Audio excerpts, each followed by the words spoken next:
The battlefield is silent. The beast and the false prophet are gone. And now heaven's attention turns to the dragon.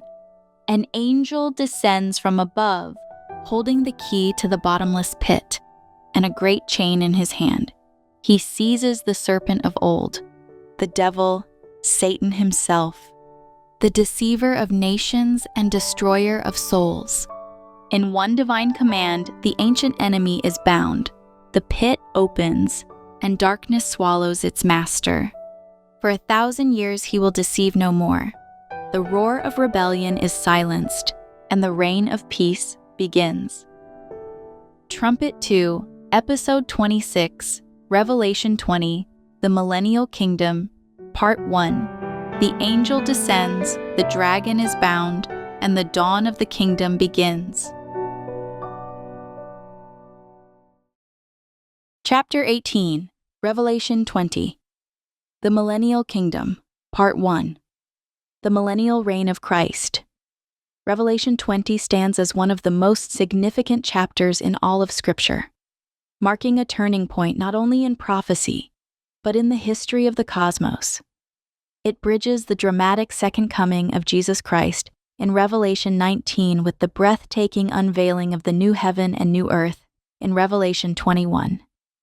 At its core, Revelation 20 announces the dawn of a new era, one in which Jesus Christ reigns bodily on the earth for 1,000 years in what is known as the Millennial Kingdom. The chapter is a theological masterpiece. It details the binding and the final defeat of Satan, the glorious resurrection and vindication of the righteous, and the fulfillment of God's long-standing covenant promises to Israel and to the redeemed. Far from being merely symbolic, this 1,000-year reign is presented as a literal period of time, a golden age of peace, righteousness, and divine governance under the supreme authority of Jesus Christ, the King of Kings. The vision begins with striking imagery. An angel from heaven descends with the key to the bottomless pit and a heavy chain. Satan, identified as the dragon, the ancient serpent, and the devil himself, is seized, bound, and cast into the abyss for 1,000 years, Revelation 21-3. This is a singular moment in human history, when the tempter of the nations is rendered powerless, unable to deceive or destroy. The removal of Satan's influence paves the way for Christ to rule unopposed, establishing an era that reflects the justice and holiness of heaven itself. Those who reign with Christ. One of the most beautiful truths found in Revelation 20 is the identity and destiny of those who reign with Christ during the millennium. Scripture declares that they lived and reigned with Christ for 1,000 years, Revelation 24. But who are they? 1. Church-age believers. These are the saints who have lived and died from Pentecost until the rapture. According to 1 Thessalonians 4:16-17, they are raised and glorified at the rapture, caught up to meet the Lord in the air. Philippians 1:23 and 2 Corinthians 5:8 confirm that believers go immediately into Christ's presence upon death. At his return, they accompany him clothed in white linen, symbolic of purity and righteousness. Revelation 19:14. 2. Old Testament saints. Though not explicitly named in Revelation 20, their resurrection is repeatedly promised in the Old Testament. Daniel 12. 2 speaks of those who sleep in the dust of the earth, awakening to everlasting life. Isaiah 26:19 declares, "Your dead shall live. Together with my dead body, they shall arise." These promises culminate in their participation in the millennial reign. 3. Tribulation martyrs. Specifically mentioned in Revelation 24-6, these believers suffered martyrdom during the tribulation because they refused to worship the beast or receive his mark. Though they paid the ultimate price, their reward is exalted, resurrected, honored, and enthroned with Christ. These comprise the first resurrection, a resurrection unto life, joy, and authority in Christ's kingdom. Resurrection. Timeline explained. The Bible presents the doctrine of resurrection with clarity and intentional sequence. Revelation 20 offers key insights into the timeline of future resurrections, distinguishing between the righteous and the unrighteous. 1. The church returns with Christ, already glorified.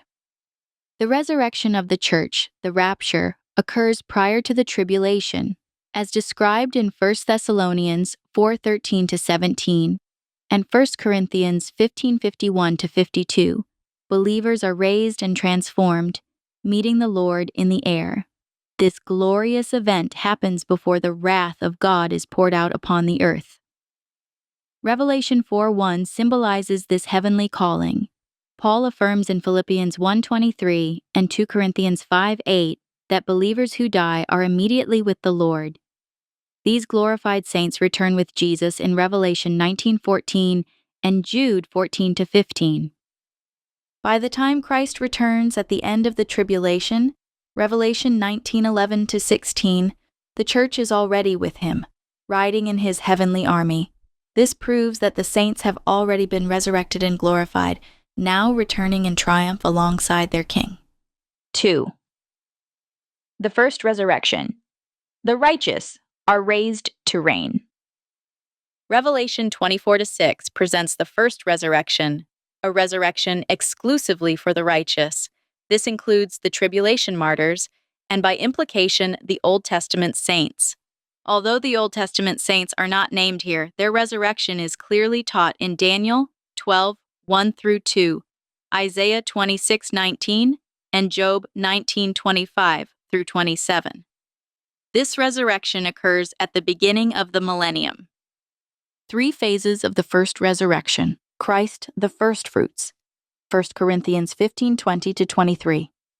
The church at the rapture. 1 Thessalonians 4:13-17. Tribulation martyrs and Old Testament saints. Revelation 24-6. This sequence honors the unique roles of God's people throughout redemptive history, while underscoring their shared inheritance in the kingdom. 3. The second resurrection. Judgment of the unrighteous. The second resurrection is reserved for the unrighteous, those who rejected God's offer of salvation. Revelation 25:11-15 describes this event, which occurs after the millennium. At the great white throne judgment, the dead are raised to stand before the Lord. The book of life is opened, but tragically, their names are not found in it. Instead, they are judged according to their deeds and cast into the lake of fire.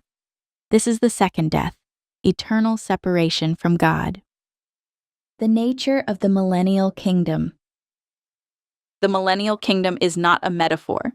It is the literal fulfillment of numerous promises made throughout the Old Testament. Isaiah 11, Zechariah 14, and Psalm 2 are replete with visions of a righteous king ruling from Jerusalem, of peace flowing like a river, and of the wolf lying down with the lamb. In this age, war will cease and nations will beat their swords into plowshares. Isaiah 2:4. The knowledge of the Lord will cover the earth as the waters cover the sea. Isaiah 11:9. Righteousness and justice will define governance. Psalm 72. Jesus will reign as king, not just spiritually over hearts, but physically over nations. The curse of Eden will be reversed, creation will flourish, and humanity will live in harmony with its Creator. Every promise made to Abraham, David, and the prophets finds its fulfillment here. The final rebellion and Satan's end. Astonishingly, even after 1,000 years of Christ's perfect rule, humanity's heart remains susceptible to deception. When Satan is released for a short season, Revelation 27-8, he immediately sets out to deceive the nations. He gathers a vast multitude, likened to Gog and Magog, for one last attempt to overthrow God's kingdom. But it is hopeless. Fire rains down from heaven and devours the rebels. Satan, their instigator, is cast into the lake of fire, where the Antichrist and the false prophet have already been tormented for 1,000 years. Revelation 29-10. This is the final and eternal judgment, a permanent end to Satan's influence and presence. The Great White Throne Judgment. Now comes the most solemn moment in history. Revelation 20:11-15 introduces the Great White Throne Judgment, a courtroom of unspeakable finality. Heaven and earth flee from God's presence. Every soul that rejected Christ stands before him. The books are opened, records of every thought, word, and action. Another book, the book of life, is opened. Those not found in it are judged by their deeds and sentenced to the lake of fire. Even death and Hades, the last enemies, are thrown into the fire, signifying their complete defeat. The second resurrection ends in the second death. This is not annihilation, but eternal separation from God's presence. A sobering reminder of the weight of human choice. The final word, hope and triumph. Revelation 20 is not merely a chapter of judgment, it is one of completion and glory. It affirms that evil will not have the final word. Satan will be silenced, death will be destroyed, and those who are Christ's will reign with him forever and ever. This chapter fulfills the longing of every faithful heart, to see justice done, righteousness prevail, and the promises of God fulfilled without delay. It assures the believer that their labor is not in vain and that their future is secure. Revelation 20 ends the story of rebellion and opens the door to eternity.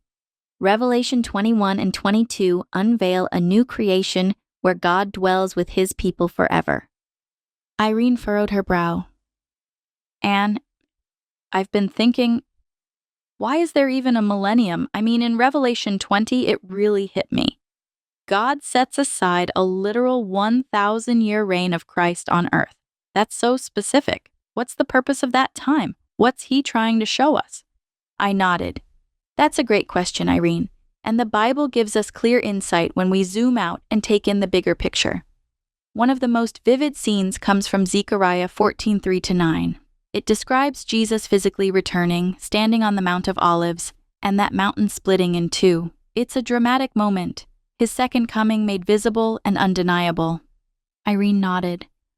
Right, and it even talks about a continuous day where the light doesn't fade, even in the evening. It's like the natural cycle of day and night is somehow changed. And it shall come to pass in that day, that the light shall not be clear, nor dark, but it shall be one day which shall be known to the Lord, not day nor night. But it shall come to pass, that at evening time it shall be light. Zechariah 14:6-7. I smiled. Exactly. The verse even says, only the Lord knows how this can happen. That never-ending light represents something profound, God's unfiltered presence dwelling on earth. Zechariah also describes living waters flowing out from Jerusalem, one stream to the Dead Sea, the other to the Mediterranean. It's not just spiritual, it's a literal transformation of geography and government, all centered on Jesus Christ, the King of Kings ruling from Zion.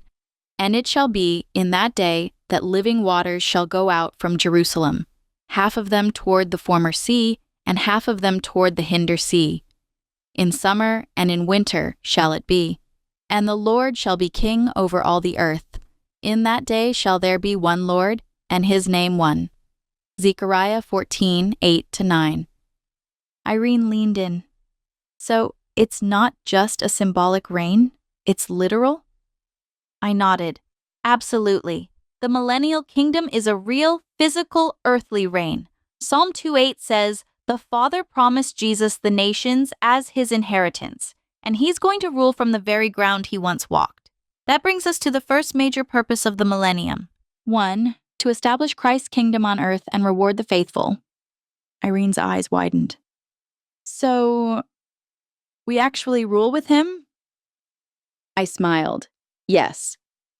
Daniel 7, verses 18, 21-22, and 27 says that the saints of the Most High will be given the kingdom, and they'll reign with him forever.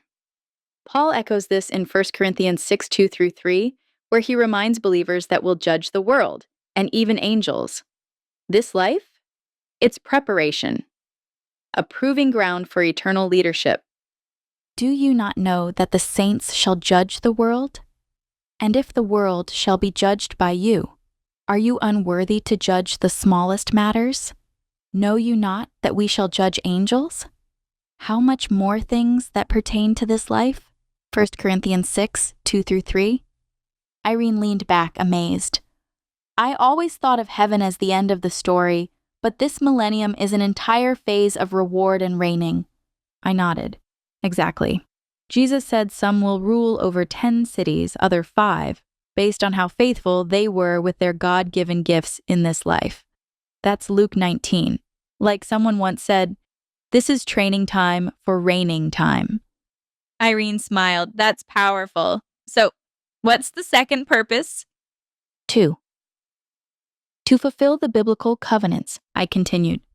The second purpose is to fulfill the biblical covenants. God made 4 covenants with Israel: the Abrahamic covenant, the Davidic covenant, the land covenant, and the new covenant.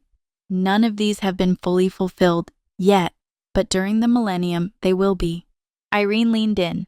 So, Jesus, the son of David, will actually reign from a real throne in Jerusalem? I nodded. Yes, he'll literally sit on David's throne. Luke 1:32-33 says Jesus will reign over the house of Jacob forever. That hasn't happened yet. Jerusalem won't just be Israel's capital, it will be the capital of the entire earth. And that's why Jesus must return, to fulfill God's promises, physically and completely. He shall be great and shall be called the Son of the Highest, and the Lord God shall give unto him the throne of his father David, and he shall reign over the house of Jacob forever. And of his kingdom there shall be no end. Luke 1:32-33. Irene's voice grew quiet with awe. That's incredible.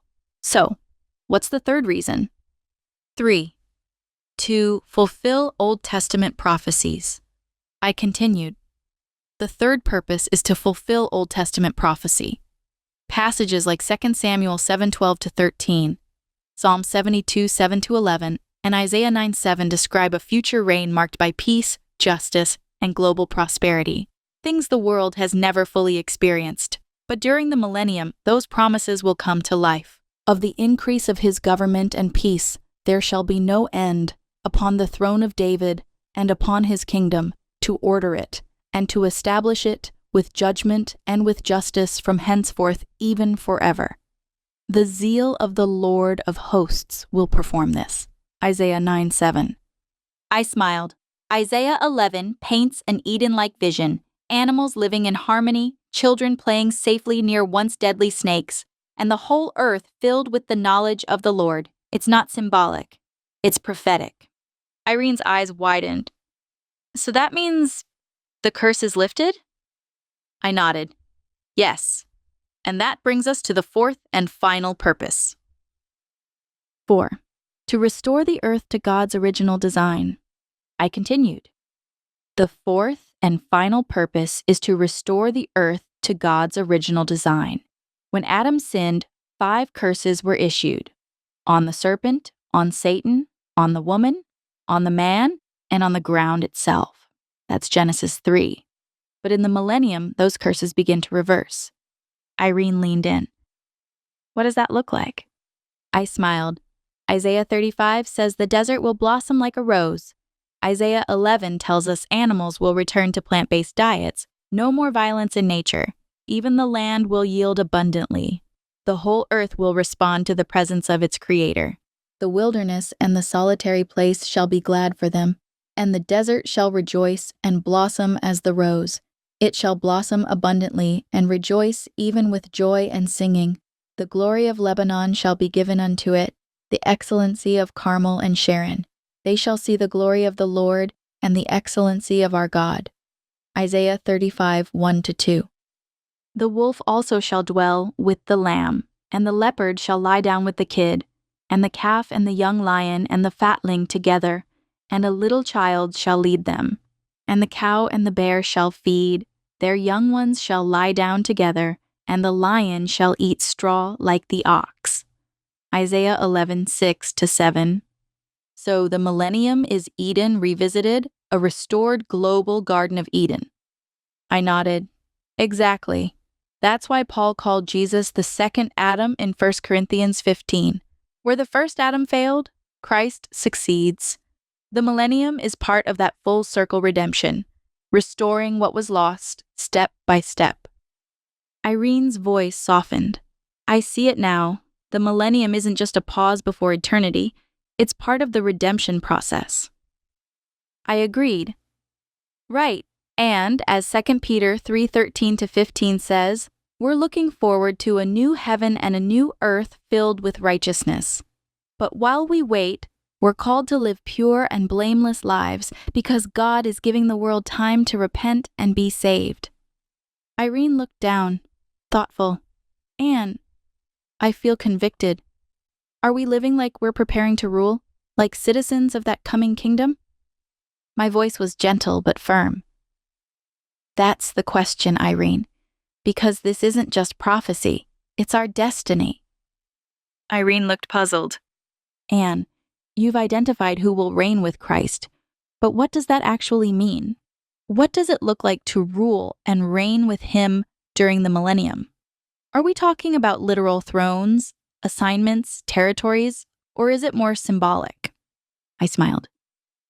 Great question, Irene. The Bible is actually very clear. After Jesus returns, He'll rule from a literal throne in Jerusalem. Not symbolically, physically and literally from Israel. Jerusalem will be the capital city of the entire world during the millennium. Irene leaned in. So then, what does it really mean for us to reign with Him? I nodded thoughtfully. Paul gives us a glimpse in 2 Timothy 2:11-13. He says, if we endure, we will also reign with Him. And in 1 Corinthians 6:2-3, he reminds us that believers will judge the world, even angels. That tells us we're being prepared for a kind of divine government. I paused. Our faithfulness now, how we treat people, navigate problems, steward ministry, and guard our hearts, actually shapes what will be entrusted with then. In the millennium, we don't just observe Christ's reign, we participate in it. Irene's brow furrowed slightly.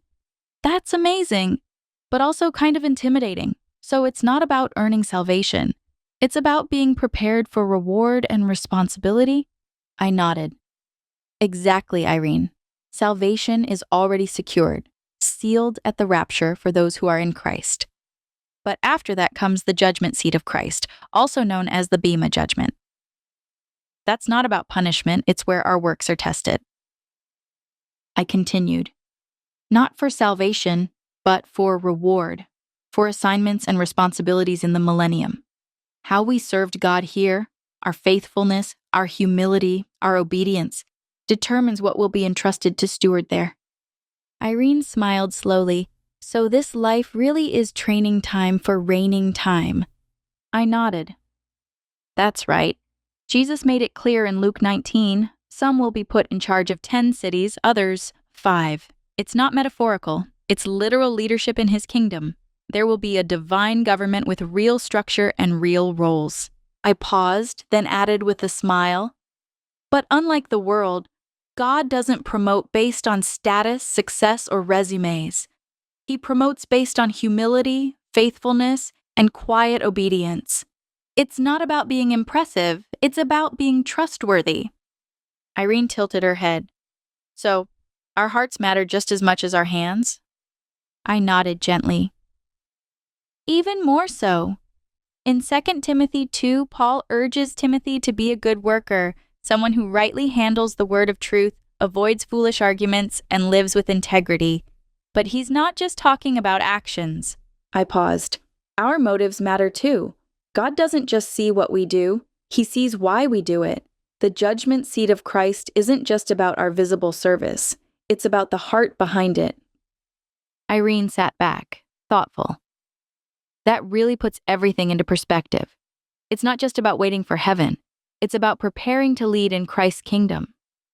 I nodded. Absolutely. And John 3:30 captures the heart of it.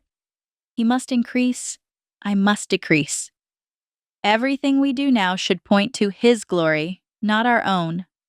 When we stand before Him, it won't be about fame or flash. It'll be about faithfulness. Irene smiled. Thank you, Anne. That really helps me understand what it means to rule and reign with Christ. It's a call to live intentionally and humbly now, because it's all preparing us for what's next. My voice softened. Exactly, Irene.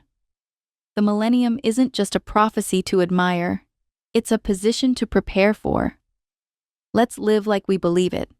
Now that we've explored both the purpose of the millennium and the meaning behind reigning with Christ, let's walk through Revelation 20 together, verse by verse. The revelation of Jesus Christ reveals 21. And I saw an angel come down from heaven, having the key of the bottomless pit and a great chain in his hand. This verse marks a dramatic turning point in the divine timeline, the binding of Satan. After the cataclysmic events of the Battle of Armageddon, Revelation 19, John now sees a heavenly emissary, not Christ himself, but simply an angel, descend with divine authority to take control of the adversary of souls. The angel is described as coming down from heaven, signifying divine mission and authority. He carries two crucial items. 1. The key to the bottomless pit, Greek, abusos, the same pit referenced in Revelation 9:1, where demonic locusts emerging during the fifth trumpet judgment. Possessing the key symbolizes delegated authority from God to open or seal this spiritual prison. 2. A great chain, not physical as in steel, but spiritual and supernatural, capable of restraining a fallen spirit. It's a chain forged by God's power, not by man's hands, capable of binding the Prince of Darkness himself. The bottomless pit, or abyss, is not the same as hell, Gehenna. Rather, it is a temporary holding place for certain demonic beings, an underworld prison reserved for especially dangerous entities. Luke 8:31, Revelation 9:1-11. At Christ's return, Satan is not yet cast into the lake of fire, which is the final place of eternal torment, Gehenna, prepared for the devil and his angels, Matthew 25:41. Instead, he is bound and imprisoned in the abyss for 1,000 years, so that he can no longer deceive the nations during Christ's millennial reign. This action fulfills earlier promises, the crushing of Satan's power, Genesis 3:15, the answer to the cry of the martyrs, Revelation 6:10, and the beginning of God's direct kingdom rule on earth. It is profound that Jesus doesn't even bind Satan himself. He sends an angel, a mere servant of God. This is a powerful statement. Satan is no equal to God. Despite his rebellion and chaos, the devil's defeat requires no effort on the part of the Almighty. An unnamed angel, armed with divine authority, is more than sufficient. From Revelation 12, we know Satan was cast down to earth with great fury, knowing his time is short. Revelation 12:12-13. His access to heaven was revoked, and he has since raged against the remnant of Israel, especially during the Great Tribulation. This final step, the binding in the bottomless pit, follows his complete defeat at Armageddon and ends his reign of deception for 1,000 years. Old Testament foreshadows. Revelation. By his Spirit, he has garnished the heavens. His hand has formed the crooked serpent. Job 26:13. The crooked serpent in Job 26:13 is an ancient title for Satan, also known as the dragon, Revelation 22. This verse attributes God's authority and power over that serpent, just as Revelation 21 shows an angel from heaven under divine authority, binding Satan and casting him into the bottomless pit. The use of his hand, forming or controlling the serpent, reflects the complete sovereignty and dominion of God over Satan, even to the point of appointing a single angel to arrest him. The revelation of Jesus Christ reveals in 22, and he laid hold on the dragon, that old serpent, which is the devil, and Satan, and bound him 1,000 years. And he laid hold on the dragon. The word dragon recalls Satan's fierce and destructive nature as portrayed earlier in Revelation 12:3-9. The angel from heaven, armed with the authority of God, verse 1, now seizes this ancient enemy without a fight. There is no struggle, no celestial war here, just an angel arresting the most feared adversary in human history. This signifies Satan's utter powerlessness before divine authority.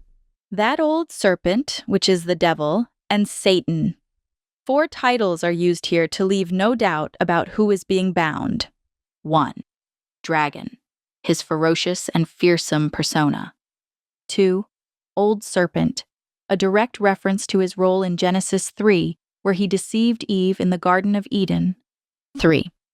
Devil, the accuser or slanderer of the saints. 4. Satan, the adversary of God and mankind. This comprehensive identification makes it clear that this is not symbolic evil or a vague spiritual enemy. This is Satan himself, real, personal, and finally restrained, and bound him 1,000 years.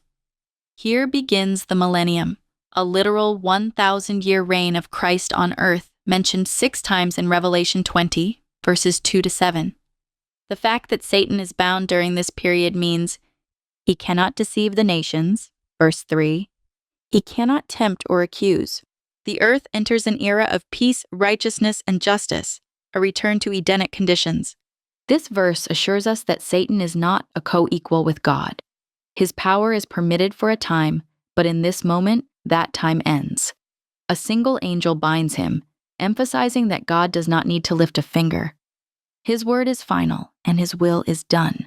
Satan's binding marks the beginning of God's earthly reign through Christ, a season of peace and restoration, long promised in the prophets, Isaiah 11, Micah 4, and Zechariah 14. It's a glorious reminder that the power of evil is limited and the kingdom of Christ is eternal. Old Testament foreshadows Revelation. And I will put enmity between you and the woman, and between your seed and her seed. It shall bruise your head, and you shalt bruise his heel. Genesis 3:15.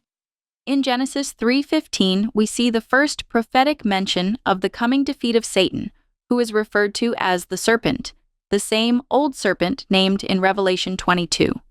This verse introduces the spiritual battle between Satan and the seed of the woman, ultimately fulfilled in Christ. The promise that the serpent's head would be crushed is ultimately fulfilled in stages, first at the cross, then the second coming, and now in Revelation 22, where Satan is seized and bound, no longer able to deceive the nations. The revelation of Jesus Christ reveals 23. And cast him into the bottomless pit, and shut him up, and set a seal upon him, that he should deceive the nations no more, till the 1,000 years should be fulfilled. And after that, he must be loosed a little season. This verse continues the dramatic judgment against Satan following the return of Christ in Revelation 19. After centuries of deception and destruction, Satan is physically restrained, sealed, and imprisoned for a definite divine period of 1,000 years, the length of Christ's millennial reign, and cast him into the bottomless pit. The bottomless pit, Greek abyssos, abyss, is a special place of spiritual imprisonment distinct from both Hades, temporary abode of the dead, and the final lake of fire. It is the same abyss from which demonic locusts were released in Revelation 9. In Luke 8:31, the demons beg Jesus not to send them into the abyss, indicating its use as a holding cell for rebellious spirits. Here, Satan is forcibly cast into this pit, reinforcing that this is not a symbolic binding, but a real act of divine restraint. And shut him up and set a seal upon him. This is a triple lock, bound with a chain, verse 2, cast into the abyss, verse 3, and shut in and sealed, verse 3. The seal shows divine authority and finality. Just as the tomb of Jesus was sealed by Rome, Matthew 27:66, this seal declares the inescapable confinement of Satan. But unlike Christ, who broke the seal in resurrection victory, Satan cannot break the seal. He is fully subject to God's authority. That he should deceive the nations no more. This reveals Satan's primary weapon, deception. From the Garden of Eden, Genesis 3:1-5, to the tribulation, Revelation 12:9, 13:14, deception has been his chief strategy. His removal allows for a millennium of peace and truth, where nations are no longer blinded by lies nor manipulated by spiritual darkness, till the 1,000 years should be fulfilled. Here begins the millennial reign, a literal 1,000-year period where Christ rules from Jerusalem with righteousness and peace. Isaiah 2:2-4, Zechariah 14, Revelation 24-6. During this time, Satan is imprisoned, Jesus rules as King of Kings, the saints reign with him, and the earth experiences Edenic restoration. And after that, he must be loosed a little season. This is perhaps the most jarring phrase in the verse. Why release him at all? The word must indicates divine necessity, part of God's sovereign plan. Reasons for this little season: to test the hearts of those born during the millennium, to prove that even in a perfect world, with Satan removed, man's heart still needs redemption. To prepare the world for the final judgment at the great white throne, Revelation 20:11-15. Old Testament foreshadows Revelation. You break the heads of Leviathan in pieces, and gave him to be meat to the people inhabiting the wilderness. Psalm 74:14. Leviathan in this verse is a symbolic representation of chaotic evil or Satan himself, often depicted as a great sea serpent or dragon, just as Satan is called that old serpent in Revelation. In Revelation 23, God binds and seals Satan in the bottomless pit so he can no longer deceive the nations for 1,000 years. Similarly, Psalm 74:14 shows God's power in defeating and subduing Leviathan, prefiguring Christ's authority over Satan at the beginning of the millennial reign. This psalm is a poetic celebration of God's victory over cosmic evil, foreshadowing the final judgment and restraint of Satan in the end times. Irene leaned in. Okay, Anne, can we go back to something I've been wondering about? After Armageddon, when Jesus returns and defeats the Antichrist, there's still another judgment, right? Not the Great White Throne, but something else that happens before the millennium starts? I nodded.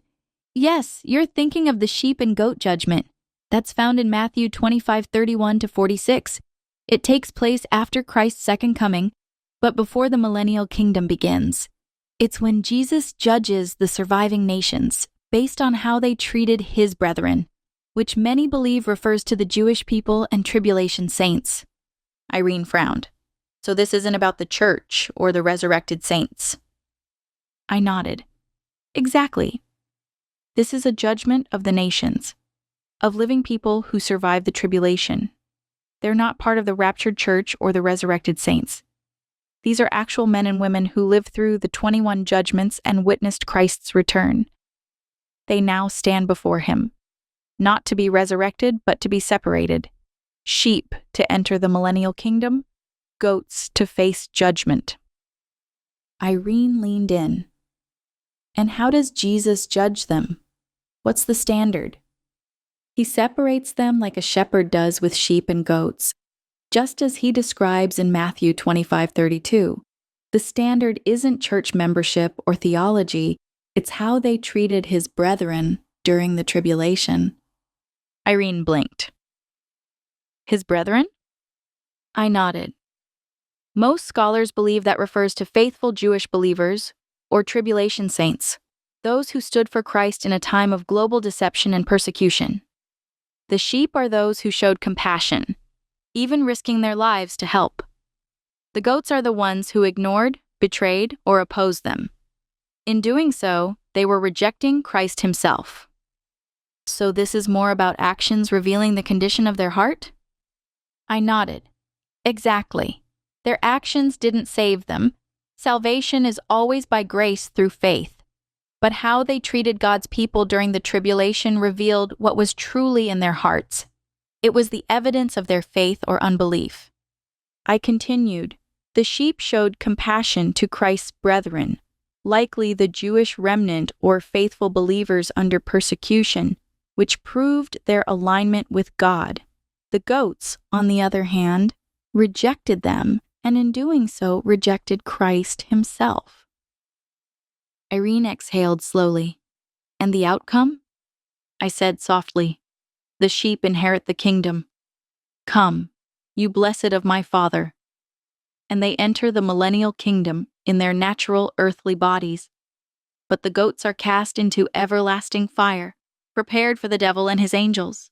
It's a sobering division based on their response to Christ through his people in the darkest time in human history. Irene leaned back. Wow, so it's a kind of entrance judgment into the Millennial Kingdom? I smiled. That's a great way to put it. After Jesus returns, he defeats the Antichrist, casts him and the false prophet into the lake of fire, binds Satan in the abyss, and then conducts this judgment of the nations, those who physically survived the tribulation. I continued, it's not the great white throne, that comes later. This is a unique judgment, the sheep and goat judgment. Jesus separates the righteous from the unrighteous based on how they treated his brethren during the tribulation. Those whose actions reflected true faith are welcomed into the 1,000-year reign of Christ. The rest, they're cut off, cast into eternal fire. Irene furrowed her brow. And this isn't the same as the great white throne judgment in Revelation 20? I shook my head. Nope. The great white throne judgment happens after the millennium. It's the final judgment for all the unbelieving dead from every era, those who never placed their faith in God. They're resurrected for judgment, and their names aren't found in the book of life. It's a resurrection to condemnation. I continued. The sheep and goat judgment, on the other hand, is before the millennium. It's for the living nations, those who survived the tribulation. Jesus judges them based on how they treated his brethren during those terrible years. It's not about earning salvation. It's about their actions revealing their allegiance. Irene let out a breath. Whew. Okay, that clears things up. I love how Jesus ends all the confusion. He judges rightly, rewards faithfully, and sets everything in order. The key turns. The pit closes. The dragon is sealed in his prison of chains. No whispers, no lies, no more deception upon the earth. The curse is broken. The king reigns, and creation breathes again. For 1,000 years, righteousness will rule and peace will walk the earth. Up next, Trumpet II, Episode 27, Revelation 20, The Millennial Kingdom, Part 2. The thrones are set, the saints are crowned, and the reign of Christ begins in glory. Thank you for watching. If you enjoyed this video, please don't forget to like, share, and subscribe so others can join this journey too. Thank you for letting me share this with you. If you'd like a copy of my books for yourself or loved ones, they are available on Amazon. Until next time, take care and be blessed.